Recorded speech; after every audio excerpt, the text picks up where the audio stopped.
First Dibs question of the day brought to you by Trantolo & Trantolo, your personal injury law firm. Keith and Scott, third generations of Trantolo.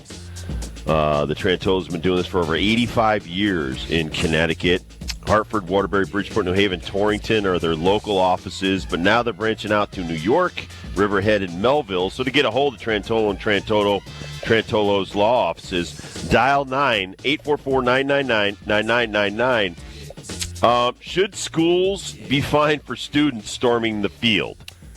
So I don't know if it's making a big difference in things because the SEC schools know that they're going to get hit. Now, their hit of $100 or let's call it, $500,000 really is a drop in the bucket to hosting a football game with that much excitement that your student section wants to storm.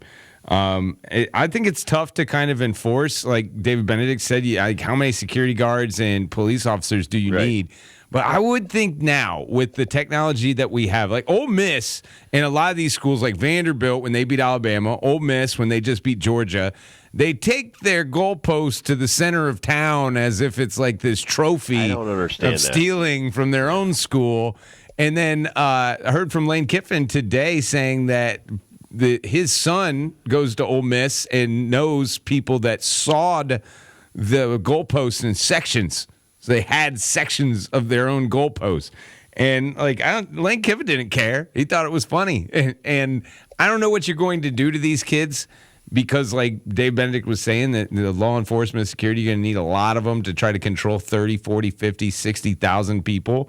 But you could do like facial recognition technology and let these only kids to go. A point. Yeah, I think you could catch a couple of students though, a few that are doing stuff like that. Right. I don't want to hurt the vibe and kill the mood with just busting people and putting people in handcuffs that are out on the field. But if you're climbing the goalpost or tearing the goalpost, think of the liability there. Think of if a kid fell off and got paralyzed. The school's going to have to pay for it. Right. They'll get sued by the family. And we're not saying the kid is at fault. He's just following what the other kids are doing. And it's a misdemeanor. It's actually if you destroy or deface another person's property and it goes state to state, it's called criminal mischief in the second degree. I mean, it's not going to stop them. Because there's, like Kurt said, there's a massive wave, thousands of kids. You're going to catch a handful, and then you're going to go through the process and stuff like that. And like David Benedict said, what are you going to do? Hire 100 cops per game? Think of the overtime and how much that would cost these schools, especially an independent like UConn.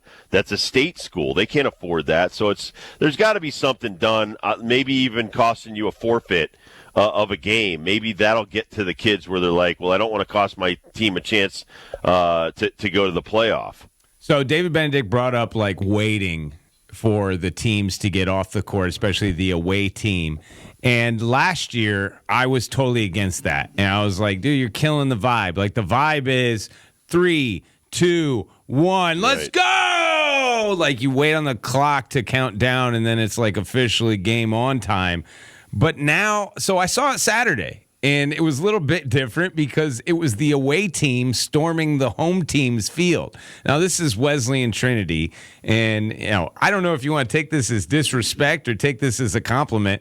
Really super nice boys and girls that go to both of these schools. They're a little inebriated, but it ain't no Ole Miss and it ain't no Vanderbilt, and they ain't stealing no goal. Not 100,000 people. But they did the Wesleyan. So Wesleyan beat Trinity, and big for their school, big for that class, especially all the students that were there that showed up from Middletown that came up to Hartford for the game. But Wesleyan's coaching staff, which is a lot of 23, 24, 25-year-olds, and student managers and people that work they were telling the students and the fans, hold on, wait, let's shake their hand first, let them get off the field, and then we'll come and storm. And they did it to perfection. And, I thought Trinity was going to be really PO'd about, this is our field, and that, there was going to be something to happen. But they were like, nah, y'all deserve it. Go ahead. And I just thought that was a job well done by the schools and the fan base. But that's the thing is you need fan base participation if you're going to do something like that. Yeah, and that was 5,000 people. Exactly. Not even. I mean, that's 5,000 total. We're talking 1,000 tops, We're maybe talking 500. 100,000 kids, probably 40,000 charge the field. A lot. I mean, drunker. storming the court's one thing. I agree with you on that because it's way more condensed, and they can't get off the court fast enough. Right. In that one, again, I don't want anybody to get hurt, but I agree when you do have an upset like that. Maybe they should prepare more from the conferences that, hey, your school's pretty impressive. So if they're a top 10 team and we beat a top 10 team like Georgia, watch out. We're going to storm the field. All right, when we come back, we'll talk some more about the MLB awards, and then Tim Brando will join us. Route